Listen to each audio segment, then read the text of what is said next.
આજે અમે લોકો સિવિલ આવ્યા હતા અને સિવિલે શું કામ આવ્યા હતા તમને ખબર છે? શું કામ આવ્યા હતા ખબર છે તમને? શું તમારી દવા નથી ચાલતી શેની? મગજની. ભાઈ મારા મગજની દવા ચાલે છે એ આને ખબર છે. અને જો ભાઈ અત્યારે સિવિલ હોસ્પિટલ તમે લોકો જોઈ તો હશે તો ત્યાં તમને બતાવું અહીંયાથી જો એટલી મોટી અને એટલી કેટલા માળની છે સિવિલ હોસ્પિટલ? કેટલા માળની છે?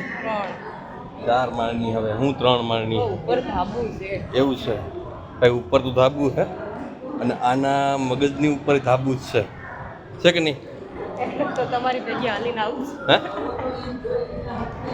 મારી સાથે હાલીને આવવામાં શરમ આવે છે? નહીં, તો? મારા મગજની ઉપર ધાબુ છે એટલે જ તમારી ભેગી ભાઈ જો હાલીને મને ઓલરેડી આ લબાસા સોંપી દીધા છે, પર્સ ને થેલા અને પકડવું પડે કેમ કે મારા હાથમાં બેબી છે. અત્યારે તો તું આ ખોલી તો ના ખબર તારા બધા લફરા? નહીં, મને નથી ખોલવું. કેમ શું થયું? પછી અહીંયા શું કહે ફોલોવર્સ આવી જાય છે બહુ બધા. પછી એમ કે તમે તો ઓલા સેલ્ફી લેવા માટે? સેલ્ફી નહીં, તો? એમ કહે કે તમે તો ઓલા બાજુકડા છો ને. એ છે, સાચી વાત છે. કંઈ વાંધો નહીં ભાઈ, અમારા વિડીયો જોતા રહેજો અને અમને ફોલો કરતા રહેજો. અને અમને બાજુકડા કહેતા. અમને બાજુકડા કહેતા રહેજો અને આ થેલા ઉપાડવાનું કામ એ અમારું જ છે.